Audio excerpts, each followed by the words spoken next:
तो हमने पहले दो टॉपिक्स के अंदर magnetic field of a straight wire और magnetic field of a coil जो स्टडी कर लिया था।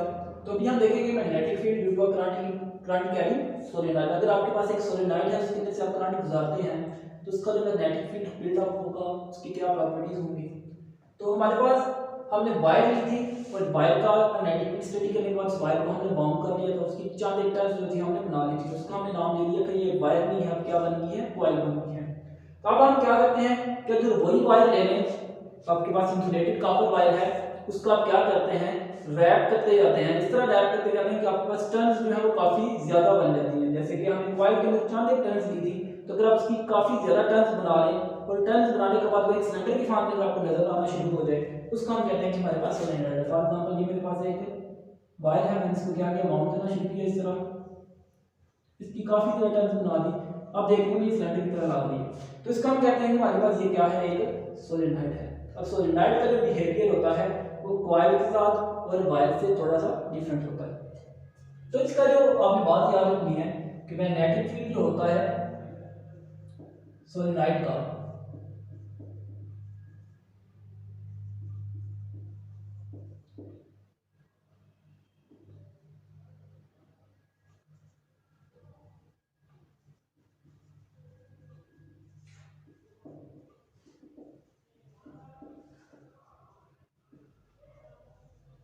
हमारे पास जो मैग्नेटिक फील्ड होता है सोलेनॉइड का, वो बार मैग्नेट के मैग्नेटिक फील्ड के साथ सिमिलर होता है। जस्ट लाइक आपका एक बार मैग्नेट होता है जो कि आपने लैब में देखा होगा, इस तरह से होता है,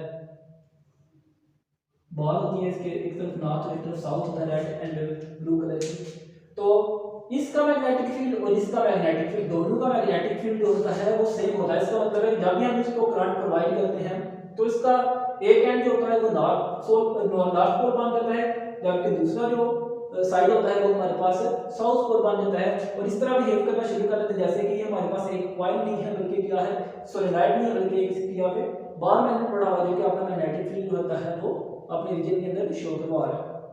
इसका मतलब है कि हमारे पास इन दोनों का मैग्नेटिक फील्ड होता है वो सिमिलर हो जाता है। इसका मतलब यह है कि अगर हमारे पास बार मैग्नेट मौजूद नहीं है तो आपने बार मैग्नेट का काम जो है वो एक सोलेनॉइड से आप ले सकते हैं। तो अब हमें ये देखना है हमारे पास जो सोलेनॉइड है इसका मैग्नेटिक फील्ड जो होगा वो किस तरह से होगा।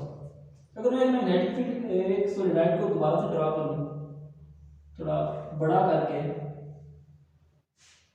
तो आप सोलेनॉइड का मैग्नेटिक फील्ड होता है उसको दो साइड के दो चीज के अंदर डिवाइड करते हैं। एक जो मैग्नेटिक फील्ड होता है वो इनसाइड सोलेनॉइड होता है और एक मैग्नेटिक फील्ड होता है वो आउटसाइड दी सोलेनॉइड होता है। तो अगर हमारे पास इसके अंदर से करंट गुजरने के बाद इसके अंदर दो पोल बन गए, एक नॉर्थ और एक साउथ पोल। अभी हम बाद में देखते हैं कि हमारे पास ये नॉर्थ और साउथ पोल कैसे हमें पता चलता है कि कौन सी साइड हमारे पास नॉर्थ पोल है और कौन सी साइड हमारे पास साउथ पोल है, इसको हम देखेंगे। तो अभी लेट्स से मैं कहती हूं हमारे पास नॉर्थ पोल है, ये साउथ पोल है। तो इसके इनसाइड जो हमारे पास मैग्नेटिक फील्ड लाइन बनती हैं वे एक दूसरे के पैरेलल होती हैं। क्या होती है, ये एक दूसरे के पैरेलल होती हैं। जबकि हमारे पास जो outside the solenoid field lines होती हैं वो एक दूसरे के पैरेलल नहीं होती बल्कि सर्कुलर पाथ के अंदर होती हैं। इस तरह इसके डाउनवर्ड जो है वो भी हमारे पास मैग्नेटिक फील्ड होता है। अब चूंकि हमें पता है कि हमारे पास मैग्नेटिक फील्ड लाइन जो है वो नॉर्थ पोल से निकलती है साउथ पोल में एंटर होती है, तो इस तरह से होगा। इसी तरह इधर भी ये डायरेक्शन हो जाएगी। अब हमारे पास इनसाइड की जो सोलेनॉइड हमारे पास डायरेक्शन होती है मैग्नेटिक फील्ड लाइंस की, वो आउटसाइड की जो फील्ड डायरेक्शन होती है उसकी ऑपोजिट होती है। आउटसाइड आपको क्या नजर आ रहा है कि नॉर्थ पोल से निकल के साउथ पोल की तरफ जा रही है, लेकिन इनसाइड क्या होगा, ये साउथ पोल से नॉर्थ पोल की तरफ जा रही होगी। ये बात आपने याद रखनी है कि इनसाइड द सोलेनॉइड जो direction of magnetic field lines होती है वो आउटसाइड द सोलेनॉइड जो मैग्नेटिक फील्ड है उसके ऑपोजिट है। अब इन आउटसाइड की है वो नॉर्थ से साउथ पोल की तरफ जा रही है, जबकि इनसाइड की साउथ से नॉर्थ की तरफ आ रही है। अब हमारे पास, हम मैंने पहले भी बात किया कि हमारे पास फील्ड लाइंस जो है यूनिफॉर्म है, तो इसका मतलब है एक दूसरे के साथ पैरेलल है, इसका मतलब हमारा फील्ड जो है वो यूनिफॉर्म है। जब फील्ड यूनिफॉर्म है और वो फील्ड कैसा होता है, स्ट्रांग फील्ड होता है।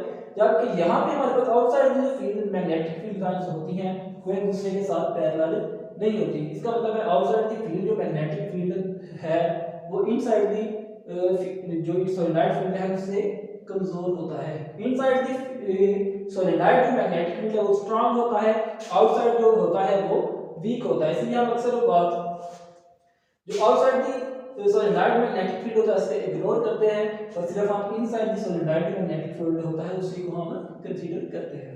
तो ये हमारे पास सोलेनोइड होता है, जब हम इसको करंट सप्लाई करते हैं तो ये क्या बन जाता है, एक बार मैग्नेट बन जाता है।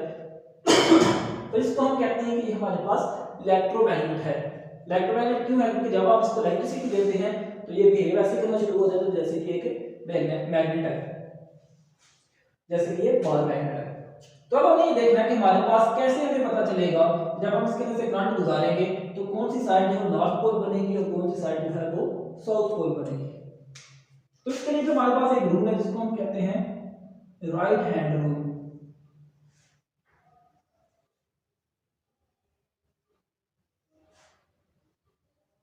ये क्या कहता है, टर्न योर फिंगर्स, अब ये फिंगर जो है राइट हैंड की होनी चाहिए, turn your fingers of right hand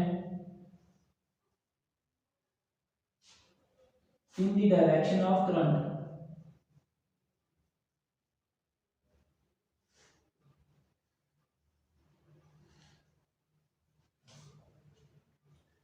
Thumb points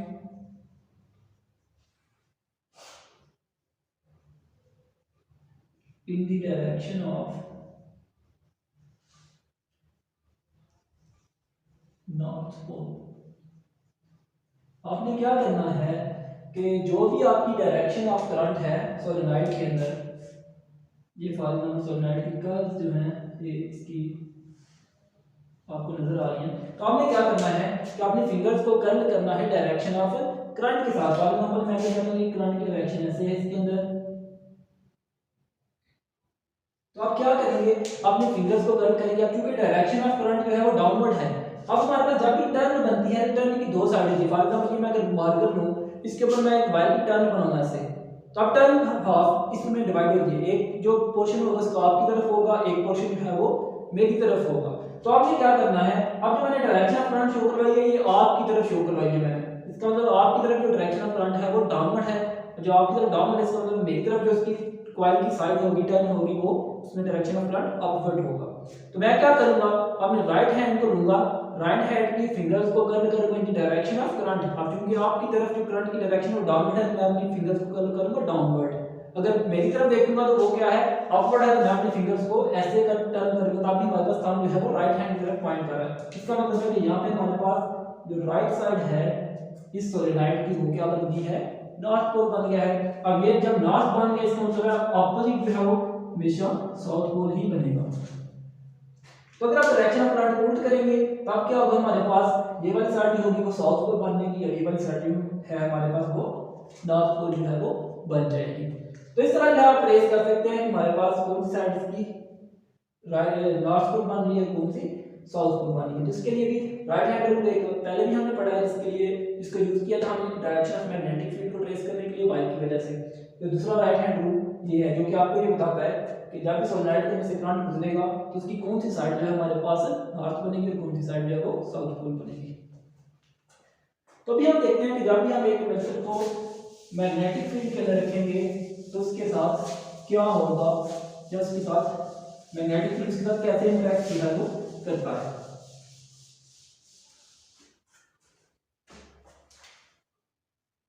तो टॉपिक का नाम है force on current carrying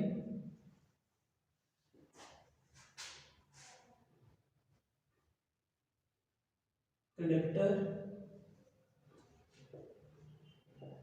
in a magnetic field।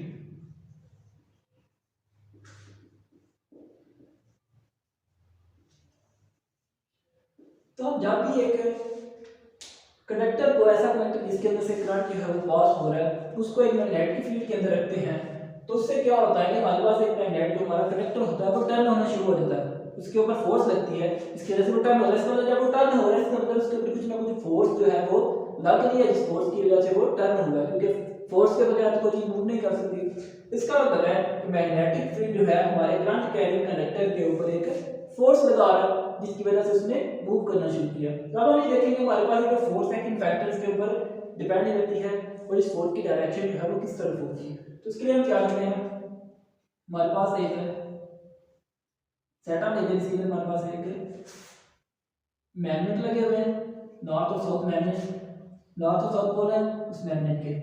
आपके पास मैग्नेटिक फील्ड की डायरेक्शन है जो नॉर्थ से साउथ पोल की तरफ होती है, तो ये मैंने डायरेक्शन ऑफ फील्ड जो है वो शो करवा दी। तो मैंने क्या किया है, इसके अंदर कनेक्टर रखे हैं, ये मैंने कनेक्टर रखा है, इसके अंदर से गुजरने वाला करंट जो है वो अपवर्ड डायरेक्शन के अंदर है। तो मैं ये देखना चाहता हूँ कि मैंने जब ये कनेक्टर इस फील्ड मैग्नेटिक फील्ड के अंदर रखा और इस कनेक्टर के अंदर से करंट गुजर रहा है, तो क्या इसके ऊपर फोर्स लगेगी और फोर्स किस डायरेक्शन में होगी, किन फैक्टर्स के ऊपर डिपेंड करेगी। अब फोर्स किस वजह से लगती है, पहले तो हम ये देखेंगे कि हमारे पास ये जो इस कनेक्टर के ऊपर फोर्स लग रही है इसकी वजह क्या है। उसकी वजह ये है कि एक तो फील्ड हमारे पास ये पोल्स की जो हमने नॉर्थ और साउथ पोल लगाए हैं, मैग्नेट लगाया है, एक तो फील्ड हमारा इनकी वजह से है। दूसरा फील्ड कहां से राइज हो रहा है कि जब ये हमारे पास वायर है, इस वायर को हमने करंट सप्लाई किया, तो अभी हमने पिछले टॉपिक्स के अंदर पढ़ा था कि जब भी किसी वायर के अंदर से करंट पास होता है तो उसका भी एक मैग्नेटिक फील्ड जो होता है वो बिल्डअप होता है। अब इस वायर का मैग्नेटिक फील्ड और इस नॉर्थ और साउथ पोल जो है इनका मैग्नेटिक फील्ड है, दोनों एक दूसरे के साथ इंटरेक्ट करते हैं। इंटरेक्ट करने के नतीजे में क्या होता है, इस कंडक्टर के ऊपर एक फोर्स एक्सर्ट होती है। तो सबसे पहले तो हम ये देख लेते हैं कि हमारे पास फोर्स की डायरेक्शन जो है वो क्या होती है। तो उस ट्रैक की डायरेक्शन निकालने के लिए हम यूज करते हैं फ्लेमिंग्स लेफ्ट हैंड रूल।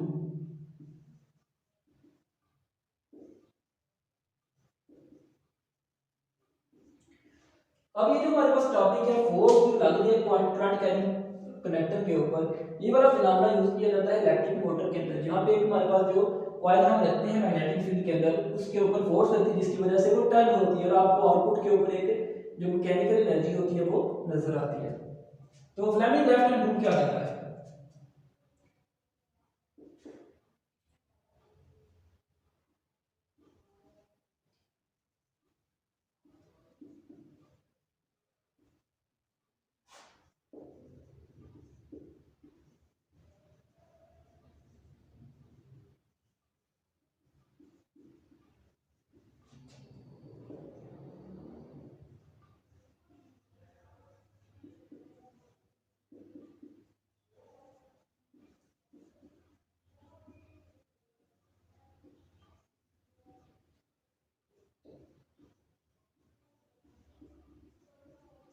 सबसे पहले काम आपने क्या करना है कि आपने अपने लेफ्ट हैंड की thumb, four finger and middle finger, इसको पॉइंटिंग फिंगर भी कहते हैं, इनको इस तरह से अलाइन करना है कि ये तीनों एक दूसरे के साथ परपेंडिकुलर हो जाए। फॉर एग्जांपल ये मैंने इनकी एक अरेंजमेंट बनाई है, इसके अंदर हमारे पास अब देखा है हमारे पास थंब और फोर फिंगर के दरमियान में 90 डिग्री एंगल है, फोर फिंगर और मिडिल फिंगर के दरमियान में भी 90 डिग्री का एंगल है, और हमारे पास मिडिल फिंगर और थंब के दरमियान में भी 90 डिग्री का एंगल है। तो आपने इसके बाद आपको क्या करना है,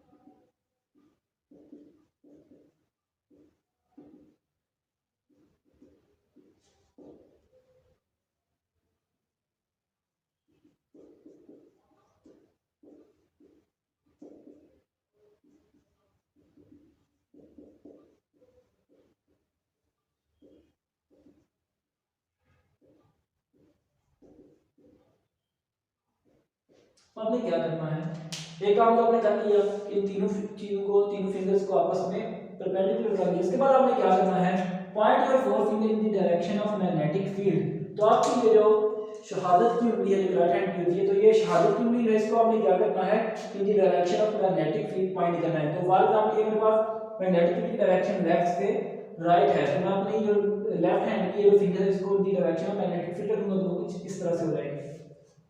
दूसरा काम आपने क्या करना है, middle finger in the direction of current, जो आपकी मिडिल फिंगर होगी इसको आपने रखना है डायरेक्शन ऑफ करंट के अंदर। लेकिन इनकी अरेंजमेंट को नहीं छेड़ना, ये तीनों एक दूसरे के साथ परपेंडिकुलर होने जरूरी हैं। तो मैंने क्या किया, ये अब मेरी फिंगर जो है वो मैग्नेटिक फील्ड की डायरेक्शन के अंदर आ गई। अब मेरी ये जो मिडिल फिंगर है इसको मैंने डायरेक्शन ऑफ करंट के अंदर रखना है, तो इस तरह तो ये डायरेक्शन ऑफ करंट के अंदर नहीं है, डायरेक्शन ऑफ करंट की तरफ इसके ऑपोजिट हैंड साइड है। तो मैं क्या करूंगा, इसको मूव करूंगा, इस तरह से मूव करूंगा कि मेरे पास ये जो डायरेक्शन ऑफ करंट के अंदर ये हमारी फिंगर जो है वो चली जाए।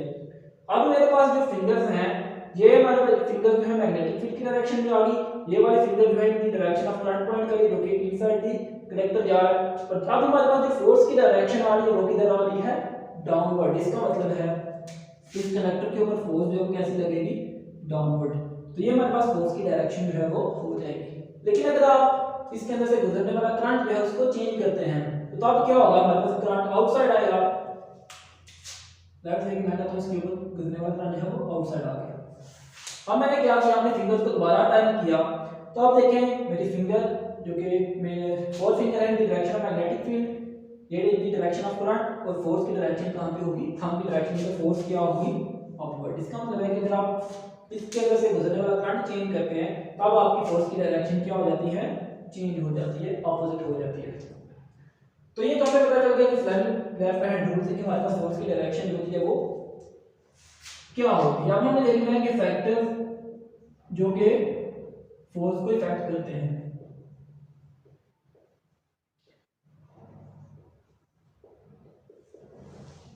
अब हम देखेंगे वो फैक्टर जो कि आपकी फोर्स को चेंज कर सकते हैं, जिनके ऊपर फोर्स ही डिपेंड करते हैं। तीन फैक्टर्स हैं।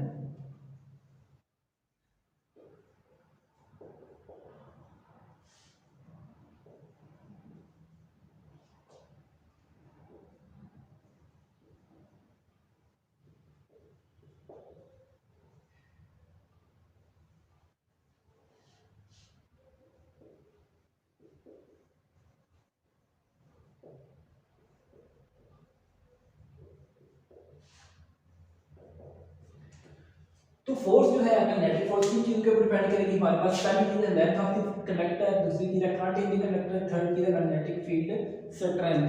तो लेंथ को मैं अगर L के साथ रिप्रेजेंट करूं, करंट को I के साथ रिप्रेजेंट करूं, और हमारे पास जो मैग्नेटिक फील्ड स्ट्रेंथ होती है इसको हम लिखते हैं E के साथ। तो ये जो फोर्स होती है तीनों फैक्टर्स की डायरेक्टली प्रोपोर्शनल होती है। इसका मतलब है इन तीनों फैक्टर में से आप कोई भी फैक्टर इंक्रीज करते हैं तो आपकी जो फोर्स होती है वो इंक्रीज होती है, और अगर आप इनमें से कोई भी फैक्टर डिक्रीज करते हैं तब आपकी फोर्स जो होगी वो डिक्रीज होगी। तो फोर्स हमारे पास क्या है, इसके प्रोपोर्शनल है आई एल बी। तो फोर्स का फार्मूला हमारे पास क्या हो गया, equal to I L B. Current के भी डायरेक्टली प्रोपोर्शनल, लेंथ के भी और मैग्नेटिक फील्ड स्ट्रेंथ के भी। तो अब यहाँ से मैं बाकी दो चीजों के बारे में हमें पता है, लेंथ क्या होती है, करंट इन द कंडक्टर क्या होता है, लेकिन अभी तक हमने मैग्नेटिक फील्ड स्ट्रेंथ जो है उसको डिस्कस नहीं किया। तो अभी हम देखेंगे इस फार्मूले की मदद से कि हमारे पास मैग्नेटिक फील्ड स्ट्रेंथ जो होती है वो क्या होती है, उसको हम कैसे डिफाइन करते हैं। तो यहाँ पे मैं b को सेपरेट करूं तो b किसके इक्वल हो जाएगा, f ओवर i l। तो हमारे पास मैग्नेटिक फील्ड स्ट्रेंथ होती है b, इसको मेजर करने के लिए यूनिट यूज किया जाता है वो होता है टेस्ला। इसको हम कैपिटल T के साथ लिखते हैं। अब टेस्ला को डिफाइन करूं मैं अगर, तो 1 टेस्ला किसके इक्वल आएगा, 1 टेस्ला इज इक्वल टू, यहां पे फोर्स का यूनिट न्यूटन हो गया 1 न्यूटन डिवाइडेड बाय करंट का यूनिट एंपियर, तो 1 एंपियर, साथ में L हमारे पास लेंथ है, लेंथ का यूनिट होता है मीटर। अब कह सकते हैं 1 न्यूटन पर एंपियर पर मीटर। तो अब हमारे पास 1 टेस्ला जो है मैग्नेटिक फील्ड स्ट्रेंथ वो कितनी होगी, तो उसको हम देखेंगे इस तरह कि अगर आपके पास, अब आपने ये दोनों चीजें देखनी है, लेंथ और करंट। तो आपके पास एक ऐसा कंडक्टर है जिसकी लेंथ कितनी है, 1 मीटर है।